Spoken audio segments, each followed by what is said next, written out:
All right, hello everyone. My name is David Yiptong. I'm with Kai Ventures. If you haven't heard of Kai Ventures, it's a Swiss-based VC. We invest in early-stage quantum companies. I'm based out of Calgary. Kai Ventures is a partnership with Quantum City out of the University of Calgary, and we've actually run our first accelerator cohort in Calgary back in March. So welcome to the panel. This is a panel on investing. As you can probably sense, I'm going to have to rein in these gentlemen. We only have 30 minutes, so it'll be interesting. But before we get started, I just want to get a sense of the room. How many of you here are startups or companies that are looking to fundraise? Put your hand up. Okay? How many of you are here as investors? Okay. How many of you then are here for policy, from a policy perspective? Okay. All right. That just gives us a sense of who's in the room. And so we'll run through some quick introductions, and then we'll talk sort of, as you can imagine, in 30 minutes, we don't have a lot of time. We'll talk a bit about the state of investment in quantum, and hopefully end on some, forward-looking sentiment on where things are going to go. So I'll have I'll have Daniel introduce himself and start the introductions. Give the mic. I'm dangerous today. Is this thing working? I don't know if can you hear me in here? Yeah. All right. No. You'll need to use it because they're recording. Oh, yeah. He's looking over here saying, make sure that you use the recorder. Okay. Yeah. I've been in the industry a long time. I've run global strategic alliances at Dell, at Microsoft, and others. I have been a venture capitalist. I have run accelerators, and most recently, I ended up being the entrepreneur in resident at MITRE Corporation. I have funded about 80-some companies, and I'm lucky to say today that I've got a couple of unicorns. And out of I think it's actually 79 companies total, we have 30 of them that are still alive after 10 years, and I've got several of them now that are in excess of $100 million ARR. So I've watched this evolution of market for a long time. So I just enjoy playing with startups. Awesome, thanks. Charles. Hi, everyone. My name is Charles Beyrouthy. I'm the managing partner at Forma Prime. We're an early-stage quantum and semiconductor fund. We work very closely with some of the government institutions, including DARPA, the U.S. We were also a proponent of the U.S. CHIPS Act and working with some of the folks at the NSTC and working with a variety of different partners across the board. My background, I'm an engineer actually by training. My background was in microprinting lithography. Went from that to spending some time in oil and natural gas, to consulting, to spending time as an entrepreneur. Then I went to banking, and now I am a fund manager. And so, we finally do have our first unicorn, which I will get to in a little bit. Yes, we'll get there. I don't want to steal Daniel's thunder, but we'll talk about that, and then definitely want to talk about what the future is in terms of investing in this space and how we can really be helpful to the ecosystem. So thanks for having us. Thank you, and hi everyone. My name is Michael. I recently started my own stealth venture, which I won't disclose too much about today, but it has to do with policy world and bringing together policymakers with people in quantum and addressing some critical gaps there. Prior to that, I worked business development at Bait Inc., where I was tasked with helping to commercialize some of our algorithms. Bait is a software R&D company that develops algorithms for fault-tolerant quantum computers, as well as develop quantum-inspired solutions in the form of optimization tools like QWO solvers and so on. Prior to that, I worked in corporate finance at American Express and UBS Investment Bank. Awesome. So Michael, you've got the mic. So we'll start with you because you've experienced both being in a company that's raising money and also sort of a bit from the investment side. What are some of your thoughts on the current state, like what you see of companies raising money right now in the quantum space? So I'll put out one line to sort of guide our conversation. When we talk about quantum, obviously the sexy thing that makes all the headlines is quantum computing, but there are these three big pillars: quantum sensing, quantum communication, and quantum computing. And within quantum computing, there's obviously this fault line between the software and the hardware side of things. The hardware companies have penetrated the public markets in the form of IPOs and SPACs that we've all seen in the headlines, whereas the software side is still mostly private. So I just put that out there if it helps guide our conversation. On the inside startups, I think there's a challenge right now in terms of achieving the revenue targets that are necessary to get past Series A. And a lot of that is attributable to the fact that their products aren't really all that market ready, to be frank, or they're struggling to find proof of concept and use cases for their products. And so they have solutions in search of a problem. And to that effect, there's a fundamental miscommunication, I think, between management of some of these companies and their investors. There's an overestimation of when they can achieve their revenue targets, and this definitely leads to some tension. So speaking of tension, if you could, Charles, I think when we had spoken a couple of weeks ago, you had talked about some of the tension almost creating cracks in the sector. Did you want to talk a little bit about that?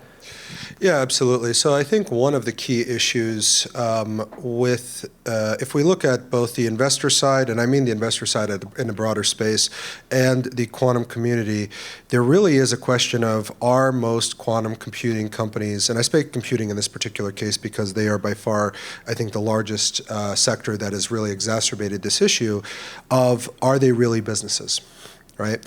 And so today, the number one backer of many of these quantum computing companies is government.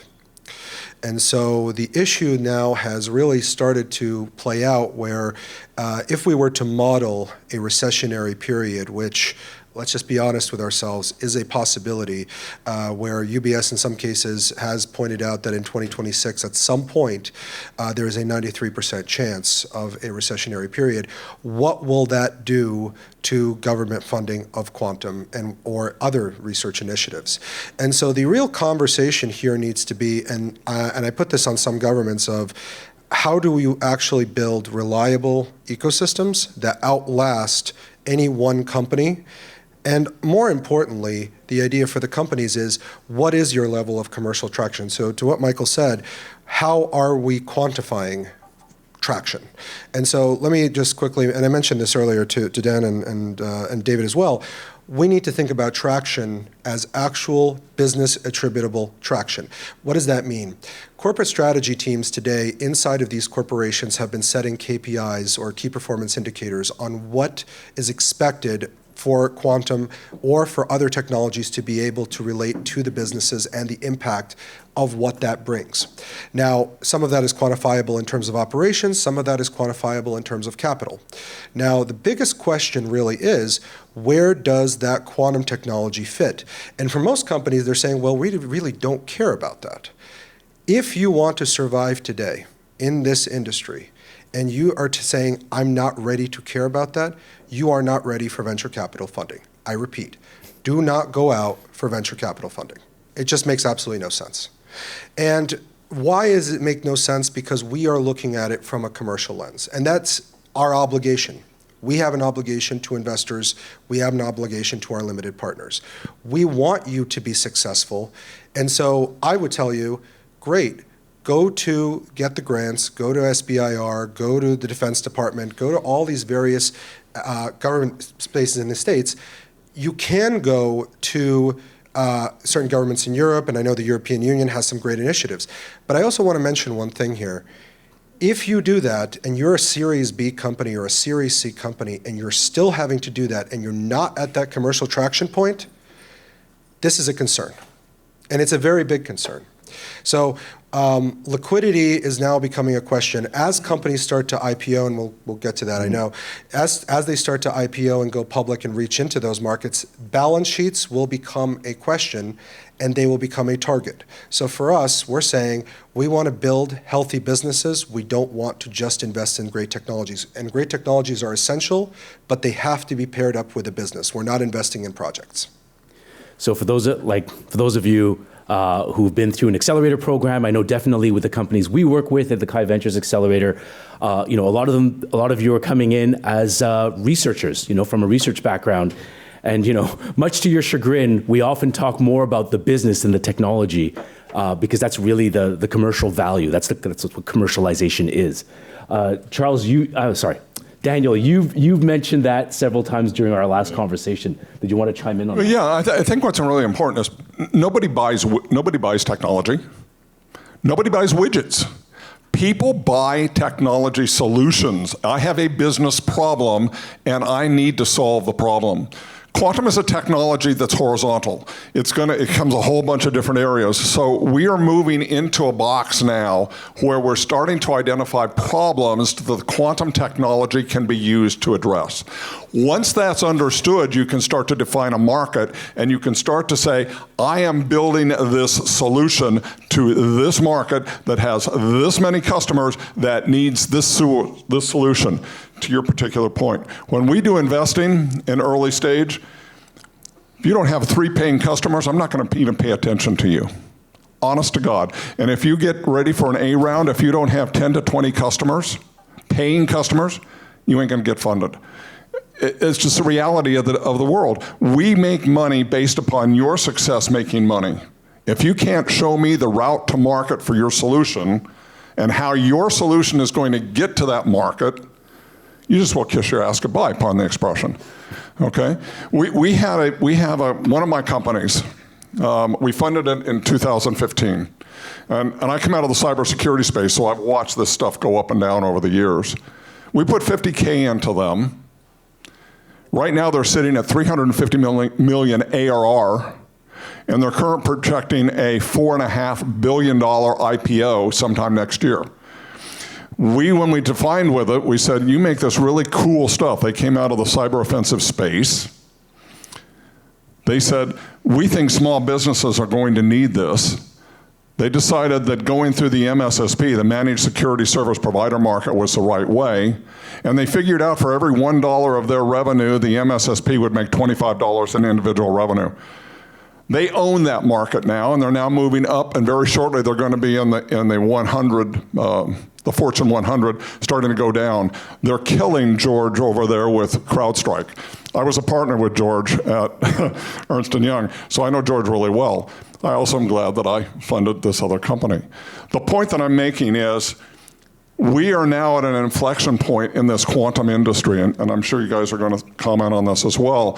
When we look at the time frame for 2033, 2035, we're estimating quantum to be at $1.5 to $3.3 trillion. What does that tell you? That means that this technology is starting to be understood. We're starting to see that quantum technology can be applied to business solutions. This is important from our investor perspective because we know it takes roughly 5 to 7, usually 7 to 10 years for a company to get to financial exit capabilities. $40 to $50 million ARR, basically. When you look at that, guess what? We're 10 years away.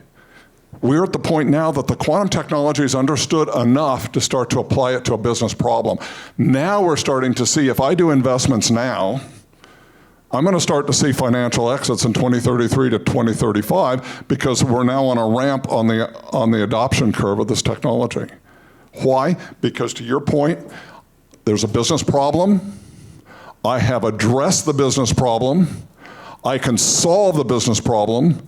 And I can tell you how many people in the market have that problem that I'm going to turn around and I'm going to deliver my solution to. I mean, it's an exciting time frame. I think it's really cool. I meandered more than I should, but I'll leave it at that. Well, so it's an interesting comment to talk about where we are, how the sector is moving and how it's getting closer to something that we can actually measure.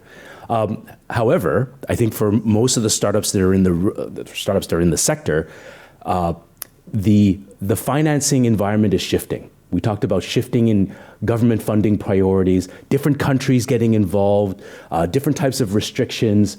Did you want to comment on sort of the non-dilutive versus dilutive funding landscape and how that's moving, and sort of what can investors look for when they're talking to startups? I'll jump to start up, and then I'll pass it over to these guys.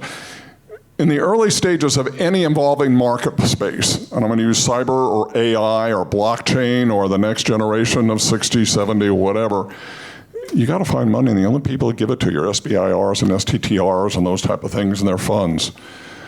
You have to convert that into a paying customer. Honest to God, if you can't figure that out, it's a lifestyle event. Okay, in the early stage that you're in now, yeah, that's one place that you can find the money. But your real challenge is find the business problem you're addressing.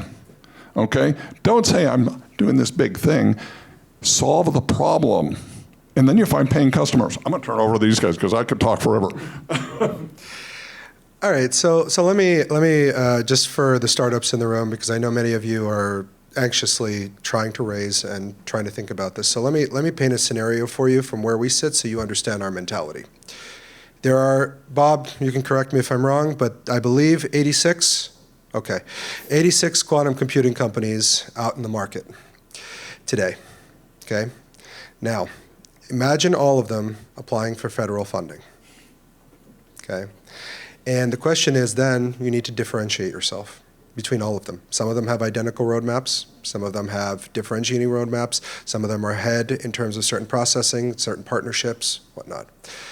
The question is, the US government, let's call it as the largest investor, or I would say rather grant writer for quantum research, is not going to write checks to all 86. And at some point, they are going to start to, and as they are doing with various initiatives like the QBI, like some of the work being done with DoD and others, they are going to start to cull companies in this space. So the question is, and why are they doing that? Because they're saying, look, we can't invest into all of these. We need to be able to see results that are practical and at the end of the day are going to be used in the battlefield. So that really puts a massive strain. And so when we see that, right, we're saying to ourselves, okay, as a VC, we want our companies to be able to maximize their capabilities in terms of being able to get non-dilutive funding. So your question to us, or your statement to us has to be, here's how we're going to get there strategically, here's how we're going to get there from a commercial perspective so that we can tap into this non-dilutive funding to advance some of the research priorities that we're trying to get to. Now, to the question, to the point that Dan made regarding just the finance environment. Do you mind if I drop the bomb now? Can I? Sure. Okay, perfect. All right. You've been waiting long enough. So this past week, or last week, I should say, on Monday, our very first investment out of our fund, out of our first fund, it became our first unicorn and our first IPO. So we actually hit the quadruple. Thank you. So this was Inflection. And their case study there, obviously from a revenue perspective, was they didn't just go into quantum computing. They went into quantum sensing, quantum RF in a very early stage, right? Actually, the validation came today when some of you may have heard that IonQ bought Vector Atomic, which is a position and navigation and timing company. So at the end of the day, we had done this as our very first investment out the gate and saw the commercial value to diversify. So which should also be a lesson to some of you, not only in the quantum computing space, but also in the quantum component space. You have to have the ability to diversify beyond quantum because the timelines are long, but you also have to run a business and think about how that goes. Now, the IPO value of that was about 1.8 billion pre-money, and obviously it's going to be listed in February 2026, God willing, under the symbol INFQ. And so our point to everybody in the room is investors are interested in the space. We believe in the space. This isn't a question of belief. This is a question of now that you're starting to see these companies go into the public markets and tap into public funding, which is massively larger than the private markets today, there comes a flip side, which is the analysis of balance sheets and the analysis of what is in those, right, which is revenue. Now, Inflection, from a revenue perspective, is actually just about close, by the end of the year, I think, we'll get there, close to where IonQ is, but at a much, I would say, a discounted valuation. So from that perspective, the opportunity really comes down to say to you all, look at your balance sheets, look at where you are, think about the kind of money that you are raising, where you're getting that capital from, and also look at if you were sitting as a market investor yourself, right, and you wanted to say, I'm going to go on my Schwab account and I'm going to go buy a stock. It's your money at the end of the day, right? Would you buy that stock? And why would you buy that stock? And if it was your company, would you buy your own stock? And be able to give yourself that conviction. So we want CEOs of these companies to, at the end of the day, start thinking, what are they going to be able to produce for investors? Because as these companies start to go forward, and more and more of these companies become public, there will be a greater scrutiny of later stage companies, right, being able to raise, and subsequently, by virtue of that, the public companies that have already gone public. So we want to build, at the end of the day, for us, and I think for the health of everyone, a healthy ecosystem that is funded based on fundamentals, not based on hype. Michael, could you, you're the founder of a startup, a stealth startup right now, and with what Charles just mentioned is kind of interesting from your perspective, being in the company. There's been a lot of talk of, I just wrote down here on my notes, financial acumen, and just sort of the ability to, as an entrepreneur and the company owner, to manage this. How are you seeing this from your perspective, from within a company? It's a great question, and I have so many thoughts with all the commentary leading up to my acquiring the mic again. But one of the most enriching parts of working quantum is that you get to interface with many of the top minds in quantum physics. And it runs the gamut from theoreticians to applied scientists. But the problem is, it's a very academic-heavy industry, and it's incumbent upon investors and CEOs to impose more rigid rules to enforce commercial readiness within these companies. Otherwise, they get lost, solving problems that aren't of any commercial value. One of the things that I think we're going to see is companies, both on the hardware and software side, are going to have to hedge. And Charles sort of alluded to this in that you're going to see, I mentioned earlier the three major pillars of quantum technology: sensing, communications, and computing, but these aren't mutually exclusive technologies, right? Aspects and developments in quantum sensing can be leveraged for components in quantum computing hardware. And technologies in the quantum sensing and communication space are more market ready. So these hardware companies are going to have to, penetrate these markets to make money now. On the software side, it's a little bit different, right? Because a lot of the software startups are developing algorithms for fault-tolerant computers. So they don't have anything, they don't have their engine, right? It's like you built the whole car, but you don't have the engine ready to go. So they're going to have to lean more into the sort of quantum-inspired space, digital annealing, and so on, which do have some provable use cases, in logistics, in pharmaceutical drug discovery, in sifting through vast chemical spaces much more quickly than traditional classical algorithms can achieve. So absent, these kind of repurposing and refocusing of their mission, a lot of these companies are going to be in trouble. So for everyone in the room, because I know there was a bunch of investors in the room, there are a couple of startups in the room, I've got three sort of main categories that have come out of the discussion so far, right? There's a real need to focus on the business that you're building, not just the technology, but the business problem you're solving. There is a need to almost diversify in that business problem outside of quantum, thinking about how are you going to achieve revenue in the near term. And then there were enough acronyms thrown about that obviously financial acumen is key, and that you'll have to be able to manage, with a certain level of sophistication, the finances of your company. We are nearing the end, so quickly, yeah, believe it or not. So quickly, any sort of thoughts on going forward? Like, how do you see things going ahead? Why don't we give an opportunity to the audience? You want to? Some Q&A, yeah. Well, we don't have much time for that. Is there a question? Yes. You mentioned how many companies there are. How many customers are there? That's a really good question. That is. So the question, just for the recording, is we mentioned how many quantum computing companies there are. Nicely validated by Bob in the back there. But the question is, how many customers are there? That is a spectacular question. As you've probably can postulate, the majority of the current customers have been very government-based. However, that is to say that there are many customers that haven't been discovered yet, especially in financial services. I think that, especially if you've seen JP Morgan's efforts, right, in the quantum space, many of the banks are probably going to follow their lead. right, in some capacity, because JP Morgan is the standard. Now, there may be a few other iterations where, for example, if it's not JP Morgan, it may be Citi or maybe Wells Fargo or others. But at the end of the day, there is going to be this effect where banks are going to follow the larger banks in terms of what they decide to do in terms of quantum.